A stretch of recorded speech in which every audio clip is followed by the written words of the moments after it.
Daily Bible word தமிழுக்கு அன்புடன் வரவேற்கிறோம். இன்று ஜூலை 28, 2025.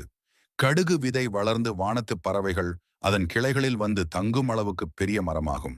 மத்தேயு எழுதிய தூய நற்செய்தியிலிருந்து வாசகம். அதிகாரம் 13. இறை வார்த்தைகள் 31 முதல் 35 வரை. அக்காலத்தில் இயேசு மக்களுக்கு எடுத்துரைத்த வேறு ஓர் உவமை. ஒருவர் கடுகு விதையை எடுத்து தம் வயலில் விதைத்தார். அவ்விதை எல்லா விதைகளையும் விடச் சிறியது. ஆனாலும் அது வளரும்போது மற்றெல்லா செடிகளையும் விட பெரியதாகும். வானத்து பறவைகள் அதன் கிளைகளில் வந்து தங்கும் அளவுக்கு பெரிய மரமாகும். விண்ணரசு இக்கடுகு விதைக்கு ஒப்பாகும். அவர் அவர்களுக்கு கூறிய வேறு ஓர் உவமை. பெண் ஒருவர் புளிப்பு மாவை எடுத்து 3 மரக்கால் மாவில் பிசைந்து வைத்தார். மாவு முழுவதும் புளிப்பேறியது.